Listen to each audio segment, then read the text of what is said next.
Ever tried to change someone's mind and ended up in an argument instead? Doesn't matter if it's politics, health, money, or even what movie to watch. People just don't disagree anymore. They dig in. And the harder you push, the more they resist. But what if there was a way to actually open someone's mind without fighting?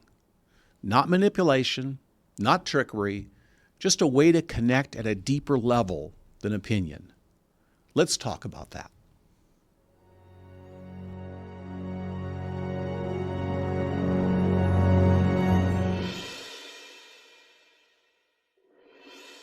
You've probably noticed how divided everything feels today. Family dinners turn into debates, social media is a war zone, even small talk could turn into trench warfare, especially where politics are concerned. The reason? Well, most of us think that if we just show people the facts, that they'll see reason. We throw logic at emotion and then wonder why nothing changes. And conversations, they erupt into battles. But here's the thing. Facts don't change minds because facts aren't neutral. They threaten identity. When someone's belief is tied to who they think they are, disproving that belief feels like it's attacking them. And the moment someone feels attacked, reason leaves the room and they put up their shields. Think about it. Ever tried telling someone their political hero is corrupt or that their favorite diet doesn't actually work? They don't stop and say, "You might be right." No, they double down. Not because the facts aren't clear, but because admitting that you're right means they were wrong. And being wrong feels like losing a piece of themselves.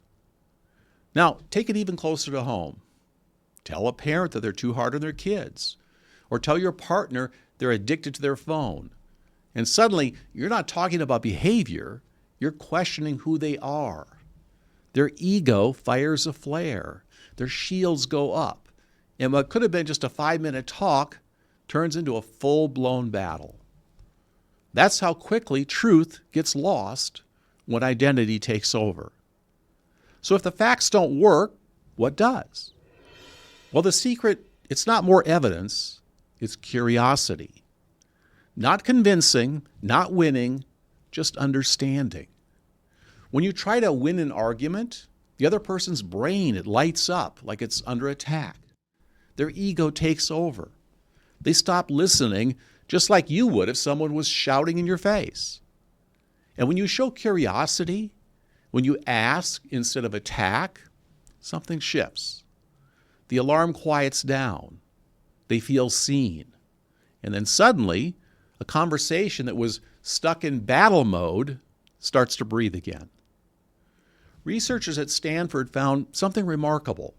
They discovered that when people were asked to debate controversial ideas, adding just one phrase ended up changing everything. Here it is. That's interesting. Can you tell me more about why you think that? That simple question flipped defensiveness into openness because it sent a simple but powerful message. I'm not here to humiliate you. I'm here to understand you. And that's the psychological key to influence, making someone feel safe enough to reconsider what they believe. So how do you actually use this in real life? Because knowing this in theory is one thing, but doing it when the emotions are very high, it's another. So let's break it down. Step 1, stay calm. If your energy says danger, no words will land. Your nervous system communicates before your mouth even does. So breathe, ground yourself. If you're calm, the other person's brain mirrors that calm. Simple biology. Step 2, ask. Don't attack. Use that phrase. That's interesting. Can you tell me more about why you think that? Then stop talking. Seriously, stop. Let the silence do the work. The pause tells them you're listening. It's disarming. People rarely get that kind of presence anymore. And then step 3, look for the value underneath. Every belief, even the irrational ones, is protecting something meaningful. A sense of belonging, security, control. Find what that is, and then you connect human to human. When you acknowledge what matters to them, I get why that's important to you. You bypass argument entirely, and you create rapport. And rapport is the doorway to influence. And that's the paradox. You don't change minds by trying to. You do it by creating the space where they can. The ego resists force, but responds to understanding. Once you stop trying to win and instead focus on curiosity, you transform the conflict into connection. Once you have trust, logic, and evidence, they can finally enter the conversation. Because now, the door's open. If you want to master this skill and create more balance in your life, staying calm and centered and influential, check out the Zygon app and the Zygon Academy, which is zygonacademy.com. Inside, you'll find subconscious training tools that rewire emotional reflexes, so conversations that used to trigger you become opportunities for connection. Okay, let's make this real now. Picture a family dinner. Someone brings up politics, and within seconds, you can feel the tension rise. Normally, you jump in. You try to set the record straight and make your point. But this time, you pause. You take a breath and you say, that's interesting.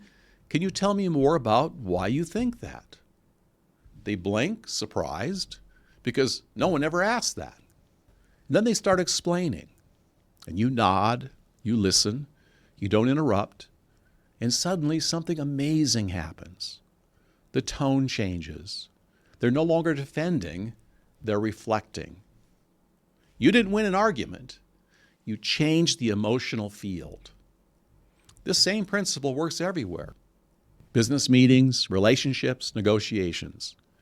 When you meet people with curiosity instead of resistance, you move the conversation out of fear into trust.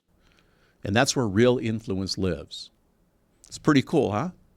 We'll try it next time, and don't forget to pause and let them speak. Let's hit a few quick questions on this, and then we'll wrap it up. The first question is, what if the other person just refuses to listen? Well, don't force it. Influence isn't domination. It's invitation. You plant the seed and move on.